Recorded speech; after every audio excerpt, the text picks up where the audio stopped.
Bismillahirrahmanirrahim. Dr. Moeed Yusuf, esteemed panelists, speakers, international guests, ladies and gentlemen, Assalamu alaikum and good morning. It's my profound pleasure to speak to you once again at Islamabad Security Dialogue. I'm extremely pleased to note that this forum, organized by National Security Division for the first time in 2021, has already made its mark as one of the region's prominent security dialogue, and I would like to compliment Dr. Moeed and his team for this achievement.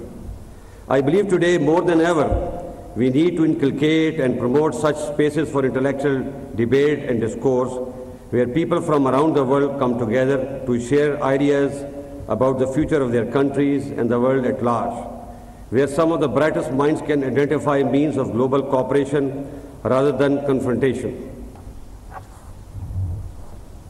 Ladies and gentlemen, I speak to you today as the world is witnessing an unprecedented return to global power contestation. The resurgence of interstate conflict amidst shared global challenges of poverty, climate change, terrorism, cyber intrusion, and scarcity of resources poses profound questions for international system. The international community's collective security rests in our ability to integrate our shared goals of global prosperity through an equitable international system, resisting the pressures of great power contestation. Pakistan, as a country located at the crossroads of economic and strategic confluence, is navigating these shared challenges in our immediate region and through our partnership in the international community. Ladies and gentlemen, Pakistan's first ever national security policy places the safety, security, dignity, and prosperity of its citizens at the heart of our security policy. It recognizes the symbiotic relationship between economic, human, traditional security, placing economic security at the core, with the ultimate aim of achieving prosperity for our citizens, with focus on ensuring domestic economic stability and growth, augmented through development partnership with the international community under our geo-economic strategy. Achieving this requires peace at home and abroad. Internally, Pakistan law enforcing agencies and the military have given innumerable sacrifices to defeat the menace of terrorism. Since 2001, Pakistan has suffered over 90,000 casualties and more than 150 billion in economic losses. Our commitment to defeating terrorism remains unwavering. Through the selfless dedication and sacrifices of our armed forces, civil law enforcing agencies, and support of our nation, we have made remarkable gains against terrorism. This has resulted in a marked improvement in the internal security situation of Pakistan. However, the threat of terrorism and violent extremism remains and the struggle continues till we eliminate the last terrorist and cause of terrorism from our region. We are committed to preserving our gains against terrorism, and we are working with the interim Ikhwan government and other neighbors to ensure that terrorist organizations are no longer allowed to use territory of one country against another one. A peaceful and prosperous West and South Asia is our goal. Pakistan national security policy places a premium on promoting national cohesion and harmony through the precepts of unity in diversity. Our focus remains on eliminating intolerance and extremism by celebrating the diversity of our country and ensuring the right of state to preserve the fundamental rights guaranteed under the constitutions, irrespective of caste, creed, or belief. I fully realize that it is a huge challenge, but we are committed and we will not relent till we make Pakistan a moderate and forward-looking country as envisioned by our founding father, Quaid-e-Azam Muhammad Ali Jinnah. Pakistan also recognizes that it is the regions, not the countries, that grow. That is why we believe that peace and stability in our wider regions are prerequisites for achieving shared regional prosperity and development. In this regard, our doors are open for all our neighbors. Ladies and gentlemen, for decades, conflict in our immediate West has created negative externalities and spillover effect that have adversely impacted our economy, society, and security. This is why Pakistan continues to work closely with the international community to pursue peace and stability in Afghanistan. Unfortunately, lack of flows and continued sanctions are creating a humanitarian crisis in Afghanistan. Pakistan has worked tirelessly to provide humanitarian aid to the people of Afghanistan in collaboration with the international community, but much more is needed. It is our collective responsibility towards the people of Afghanistan to ensure that timely and adequate humanitarian aid flows into the country. While the world, especially the West, are preoccupied by the humanitarian crisis unfolding in Ukraine, we must ensure that 40 million Afghans who face terrible conditions are not forgotten. The consequences of our inability to address the humanitarian crisis in Afghanistan will not only lead to refugee crisis, but will again make Afghanistan an epicenter of terrorism where Daesh with its global agenda flourishes, which may result in more than one 9/11. Therefore, good or bad, it is important for the international community to keep Afghan government's nose above the water. The performance of present Afghan government is not satisfactory to say the least, but we have to be patient and accommodative. Instead of imposing sanctions which have never worked, we must incentivize Afghan for their positive behavioral change. While Pakistan shares some of the concerns of the international community, we believe that disengagement with Afghanistan is not an option. We urge the international community to share their concern directly with the Afghan interim government and continue their engagement to ensure uninterrupted flow of humanitarian assistance to the people of Afghanistan. Pakistan already hosts nearly 4 million registered and unregistered Afghan refugees.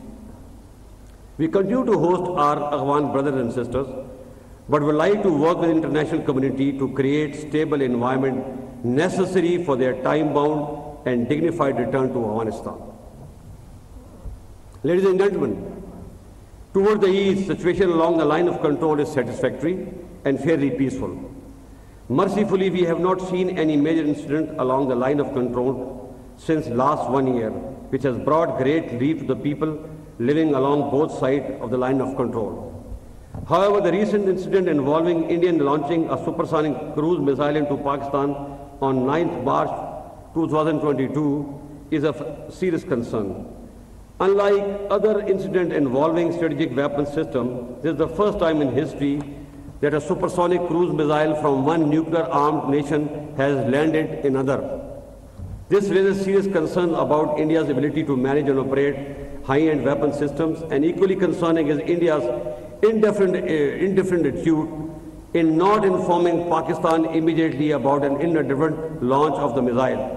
We hope the international community will realize that this incident could have resulted in loss of life in Pakistan or an accidental shooting down of a passenger plane that were flying along the path of the cruise missile. Pakistan has called for a thorough probe into the incident, and we expect India to provide evidence to ensure Pakistan and the world that their weapons are safe and secure. On our part, like early 2019, when Pakistan demonstrated its role as a responsible member of international community by returning the captured pilot of an intruding Indian fighter aircraft, we have once again demonstrated maturity and responsibility in our response. Ladies and gentlemen, Pakistan continues to believe in using dialogue and diplomacy to resolve all outstanding issues, including the Kashmir dispute, and is ready to move forward on this front if India also agrees to do so. With 1/3 of the world engulfed in some sort of a conflict or war, it is important that we keep the flames of fire away from our region.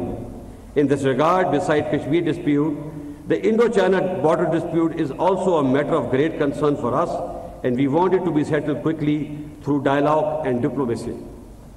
I believe it is time for political leadership of the region to rise above their emotional and perceptual biases and break the shackles of history to bring peace and prosperity to almost 3 billion people of the region. Ladies and gentlemen, with growing concern about major power contestation, Pakistan is positioning itself as a melting pot for a positive global economic interest through our focus on connectivity and development friendship.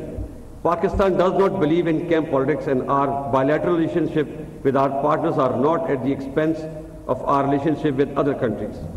Pakistan enjoys a close strategic relationship with China, demonstrated by our commitment towards Pakistan-China Economic Corridor or CPEC. Equally, we share a long history of excellent and strategic relationship with the United States, which remains our largest export market. We seek to broaden and expand our ties with both countries without impacting our relations with the other. Similarly, European Union, United Kingdom, Gulf, Southeast Asia, and Japan are also vital for our national development and progress. Ladies and gentlemen, Pakistan is deeply concerned about the conflict in Ukraine. With Ukraine, we enjoy excellent defense and economic relationships since its independence.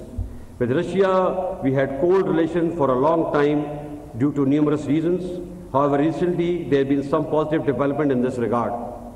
Sadly, the Russian invasion against Ukraine is very unfortunate, as thousands of people have been killed, millions made refugees, and half of Ukraine destroyed. This is a huge tragedy which must be stopped immediately. Furthermore, despite legitimate security concerns of Russia, its aggression against a smaller country cannot be condoned. Pakistan has consistently called for an immediate ceasefire and cessation of hostilities. We support immediate dialogue between all sides to find a lasting solution to the conflict. Pakistan has also dispatched humanitarian assistance to Ukraine through special flights of Pakistan Air Force and will continue to do so. The continuation or expansion of conflict in Ukraine will not serve the interest of any side, least of all the developing countries, which will continue to face socio-economic costs of the conflict, a conflict which can easily get out of hand. Ladies and gentlemen, clearly there are visible camps at the time among global polity, those which advocate contestation and those advocate cooperation.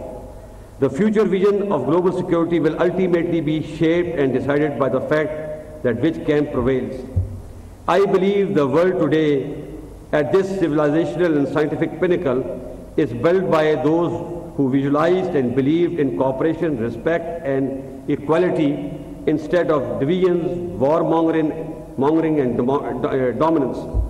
Pakistan today has a unique position where it has very cordial historic relation with both the camps. Our interests are best served only if cooperation between various power centers is promoted instead of contestation, and so is the case with other developing countries. I beg your pardon. It is therefore necessary for the world leadership to support the island of cooperation such as Pakistan instead of promoting those who wish to gain from this contest.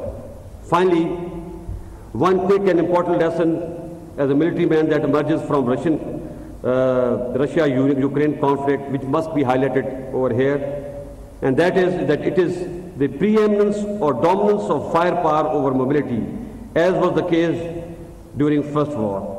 This has given a heart to smaller country that they can still defend their territory with smaller but agile forces against an aggression by a bigger country, by carrying out selective modernization in equipment and adopting novel ideas.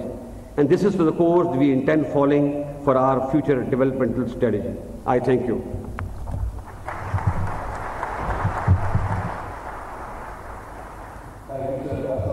Ladies and gentlemen, we'll now be having a question and answer session with some housekeeping rules. Control room, can you please? Islamabad security dialogue जामे सलामती के मौजूद पर Islamabad security dialogue की 2 रोज़ा खिताब कर रहे थे, जिसमें उन्होंने कहा सिक्योरिटी डायलॉग में दोबारा बात करके खुशी हुई। सिक्योरिटी डायलॉग में शरीक मेहमानों को खुशामदीद कहता हूँ। डायलॉग के इनेकाद पर मोईद यूसुफ को मुबारकबाद देता हूँ। खित्ते की सिक्योरिटी और इस्तेहकाम हमारी पॉलिसी का हिस्सा है। खित्ते को सिक्योरिटी, मौसमियाती तब्दीली और गुर्बत जैसे चैलेंजेस का सामना है। बेशुमार कुर्बानियाँ देकर दहशत गर्दी पर काबू पाया। आर्मी चीफ ने मजीद कहा कि दहशतगर्दी के खिलाफ जंग में मिसाली कामयाबियां हासिल की। आलमी बिरादरी के साथ मिलकर अफगानिस्तान की फलाह के लिए काम किया। भारत की जानिब से मिसाइल आने पर शदीद तशवीश है। भारतीय मिसाइल से किसी का भी जानी नुकसान हो सकता था। LOC पर फिलहाल सूरत हाल काबिले इत्मीनान है। Army chief general Qamar Javed Bajwa security dialogue में खिताब कर रहे थे, जिसमें उन्होंने कहा कि खत्ते की सिक्योरिटी और इस्तेहकाम हमारी पॉलिसी का हिस्सा है। खित्ते को सिक्योरिटी, मौसमियाती तब्दीली, गुर्बत जैसे चैलेंजेस का सामना है। बेशुमार कुर्बानियां देकर दहशत गर्दी पर काबू पाया, दहशत गर्दी के खिलाफ जंग में मिसाली कामयाबियां हासिल की, आलमी बिरादरी के साथ मिलकर अफगानिस्तान की फलाह के लिए काम किया।